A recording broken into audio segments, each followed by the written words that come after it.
First breaking news, Rhode Island is reporting 220 new COVID-19 cases tonight. More than 1,400 Rhode Islanders have now tested positive. Sadly, another 5 Rhode Islanders have died from the virus, 3 of them nursing home residents.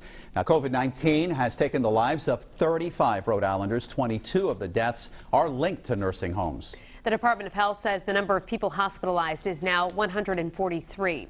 The governor says this is the number they are paying particularly close attention to. Today, the governor also announced that Rhode Island courts will remain closed for non-essential matters until May 17th.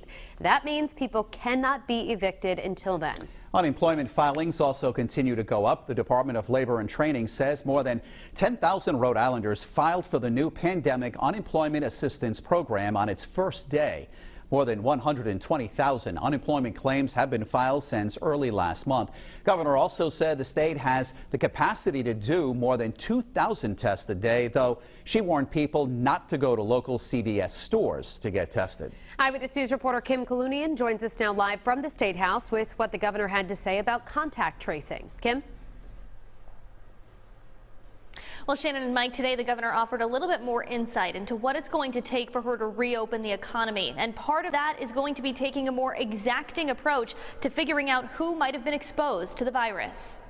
And we are in the rapid spread phase of the virus, and you should assume at this point that there is widespread community transmission. Governor Gina Raimondo announcing a new method to determine who might have been exposed to the novel coronavirus. Salesforce.com, it's a global software company, and we're partnering with them to make our contact tracing process more efficient, more scalable, more reliable. Raimondo says the technology will help them take a more pinpointed approach to slowing the spread, something that will eventually enable the state to reopen the economy. You could imagine a system where you track your symptoms online, maybe on your phone.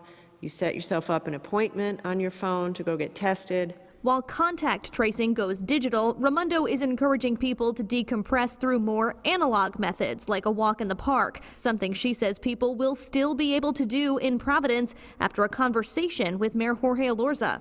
In a very similar way to the policy we have at the state around parks and beaches, which is to say, if you are lucky enough to live within walking distance of a park or a boulevard, then by all means, go take a walk. Go walk your dog.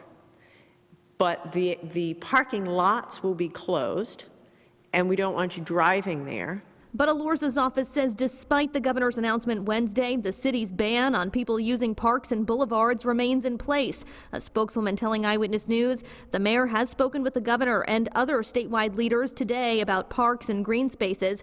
As I mentioned yesterday to some folks, the city is open to exploring ways to open up certain areas to permit use here in Providence, but per the mayor's executive order yesterday, all Providence parks and green spaces remain closed, and this will be enforced. And at this point, we're still trying to determine whether the city and state will get on the same page and what that page might be. And Mike and Shannon, like you suggested earlier, Raimondo reminding folks tonight, if you are feeling sick but want to get tested, do not leave your home. The only way to get tested right now is by calling your primary care doctor or by logging on to CBS.com.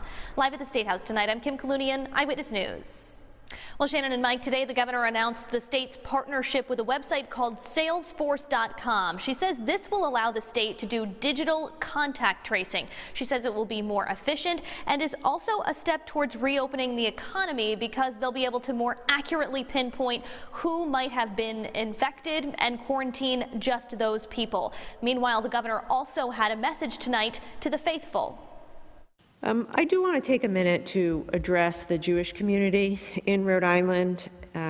Tonight is, of course, the first night of Passover.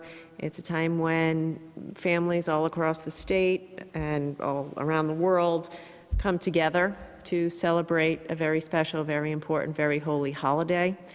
And of course, this year it'll be different. This year it will be different because you have to obey the social distancing order. Social gatherings cannot be more than 5 people. I know that's really tough. This will be different, and I'm asking you to please obey that. And I know it will be difficult. But it's, it is a time for when you get together for your Passover Seder, it's a time that the Jewish people retell and celebrate the story of triumph and freedom over an enemy. And I think that that is more appropriate than ever this Passover, as we all together maintain our sense of hope that we will triumph and have freedom against this common enemy. And so I know that you will not be able to celebrate with your families and friends and communities in close proximity in the way that you want to and the way that you should be able to.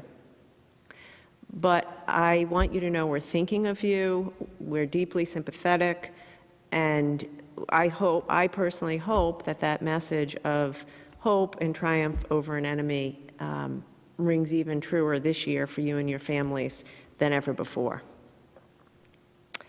And I will say Chag Sameach to all of our Jewish brothers and sisters, and a happy Passover to all.